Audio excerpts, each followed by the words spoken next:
Since we're talking about inclusive curriculum making, I think it's a highly pertinent question to ask, what is curriculum?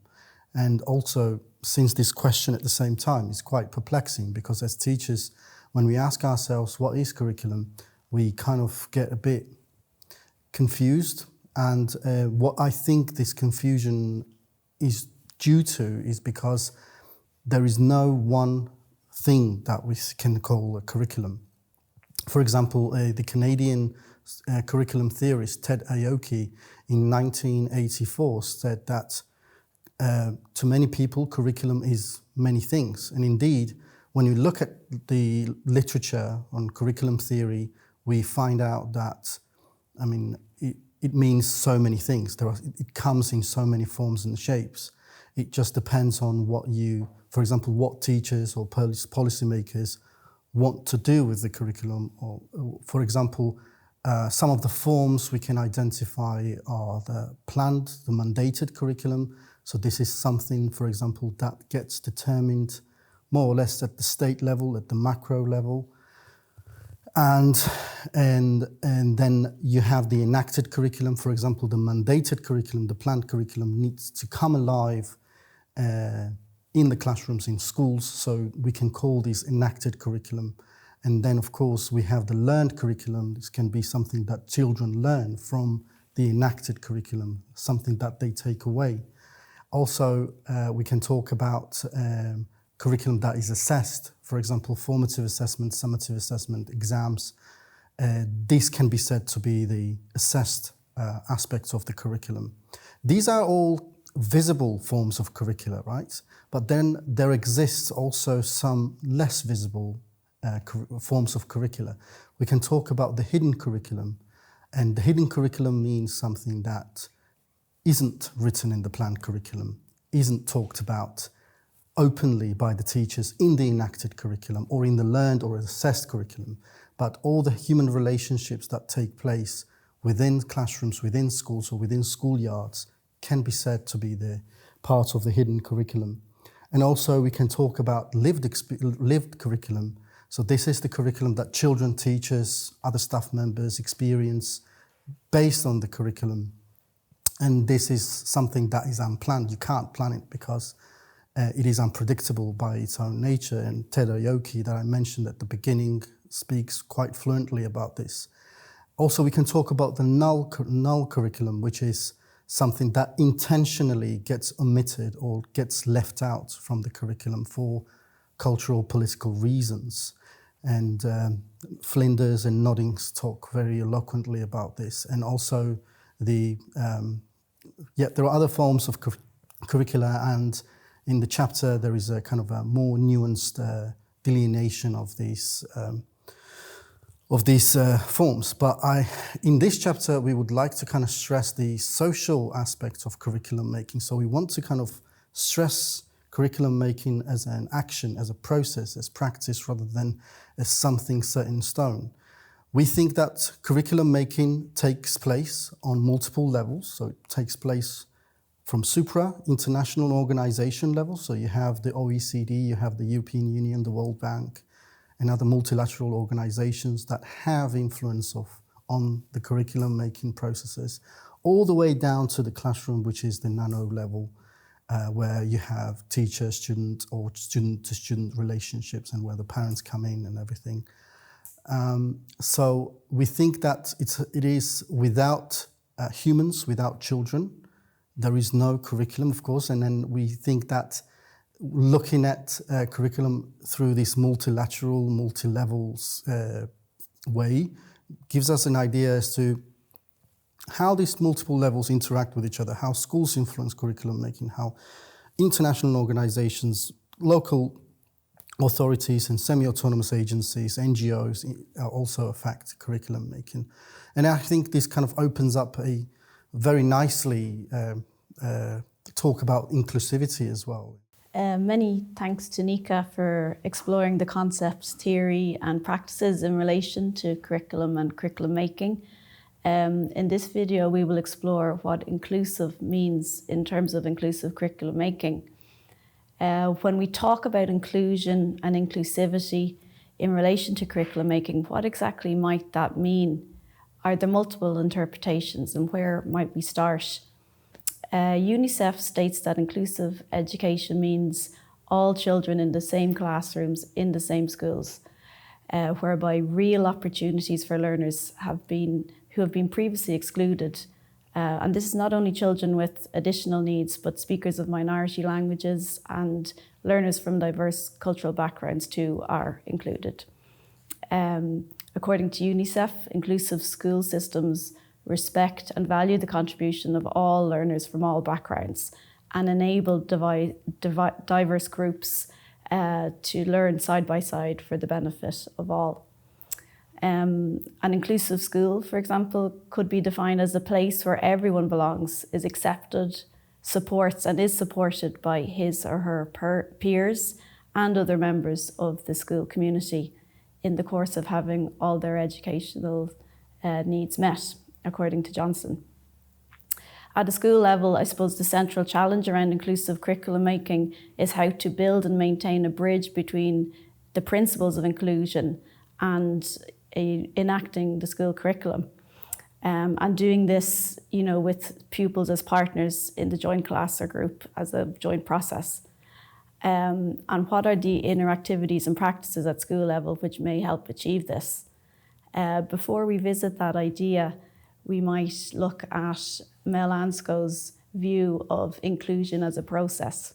Mel Ansco expressed this very clearly by saying that, I suppose, inclusive practice as a process is a key element to, a school progressing towards an inclusive turn. That it's not just a policy, it's not just a document, it's something we live every day. Also, other key elements to progressing to an inclusive turn at school level would be identifying and removing barriers for learners, the acknowledgement of student and stakeholder presence, participation and achievements. Also the involvement of all students with, I suppose, an emphasis and a greater focus on students in at-risk groups.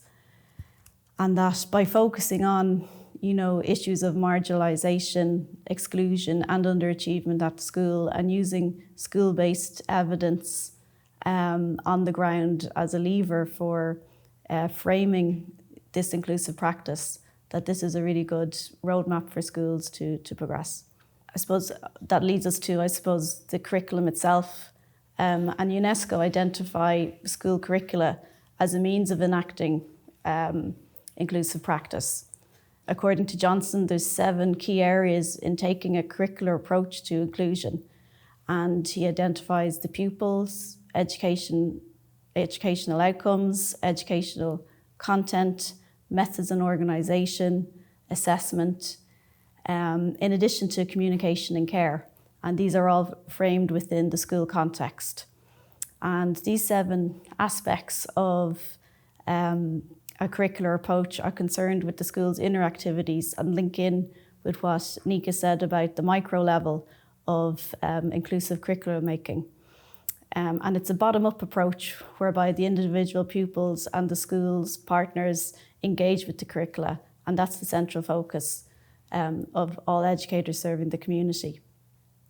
In terms of more, explicit examples of inclusive curriculum making, traditionally adapting or differentiating the curricula or curriculum is a known and tried approach to inclusive curriculum making, where the needs of all learners, it's an established approach whereby, the curriculum is individualised, personalised for students. This can be done via an individual education plan, which is adapted in partnership with parents, the child in question, the educators, and it's revisited, revised, reviewed at regular intervals, and that represents one example of a school level approach to inclusive curriculum making. Another approach would be universal design for learning, a relatively new concept, in education, but it certainly gained momentum across education sectors.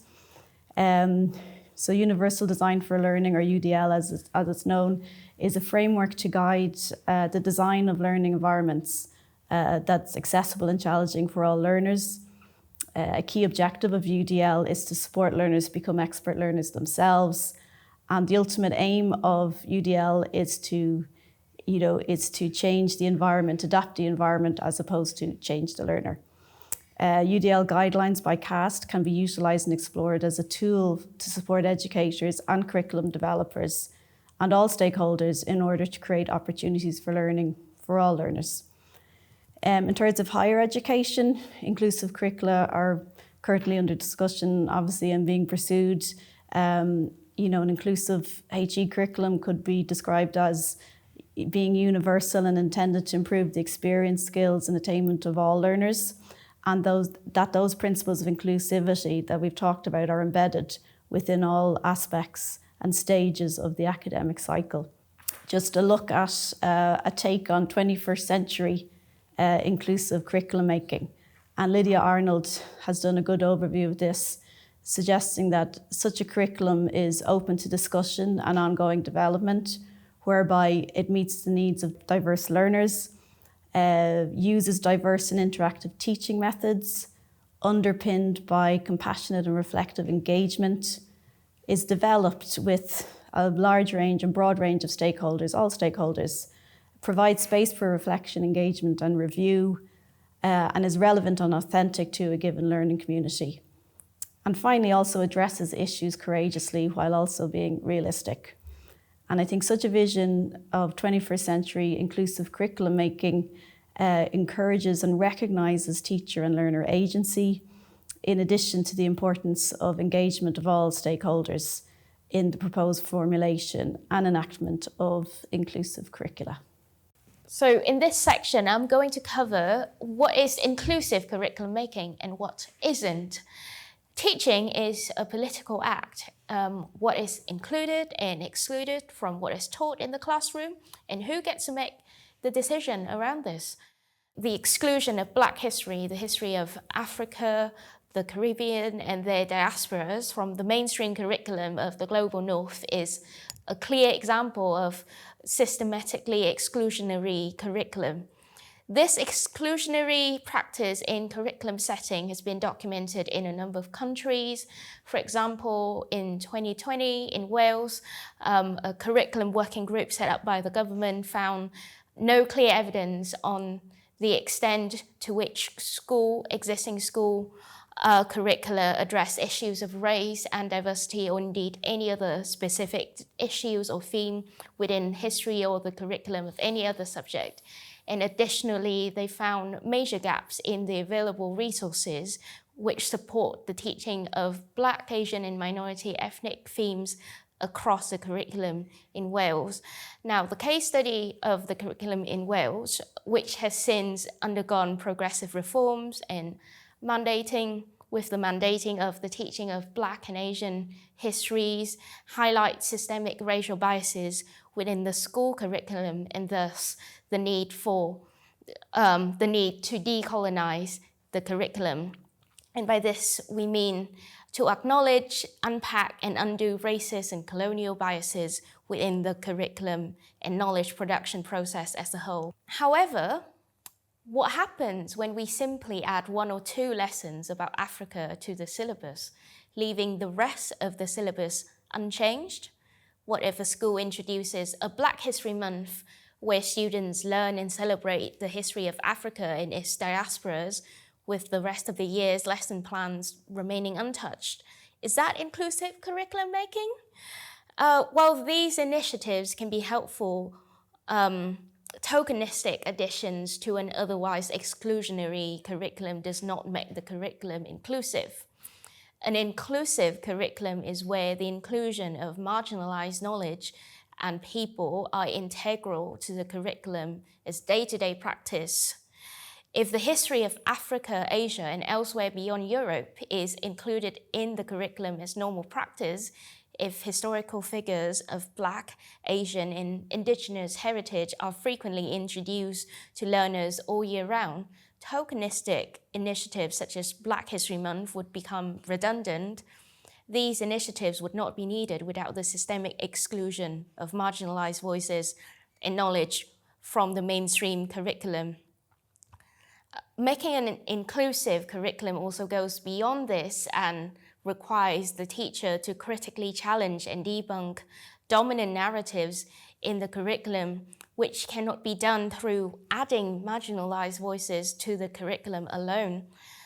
Writing about state-making propaganda through in Australian context, Arafiz Birakash and colleagues argue that the pedagogy of the state brings certain histories into the present in order to secure particular futures. This pedagogical work can take multiple forms, as we have already touched upon, in the messages relayed through public holidays, in memorialization, in public images, in narratives, and in commemorations of national leaders and heroes. So yeah, these enter into education, curricula, and systems. So in a truly inclusive curriculum, the teacher or educator would not just present propagandic narratives that glorifies empires alongside a handful of marginalized voices. They would go further by recognizing and critiquing the problematic nature of the dominant narratives in the curriculum in the first place. Black feminists such as Patricia Hill Collins have attributed exclusionary biases in the knowledge that is produced, legitimized, and taught in the curriculum to the exclusion of marginalized and minoritized people in academic institutions. Writing in the US context, Hill Collins argues, because elite white men control Western structures of knowledge validation, their interests pervade the themes, paradigms, and epistemologies of traditional scholarship. As a result, US Black women's experience, as well as those of women of African descent transnationally, have been routinely distorted within or excluded from what counts as knowledge. Inclusive curriculum making then requires the teacher or educator to have awareness of historical, social, and political contexts that produce and reproduce suppression of marginalized knowledge. And as our colleague Jane has mentioned in the vision for an inclusive curriculum in the 21st century, this also requires working with a broad range of stakeholders, and that could include learners, families, and community members, especially those who are from traditionally excluded and marginalized backgrounds. Thank you.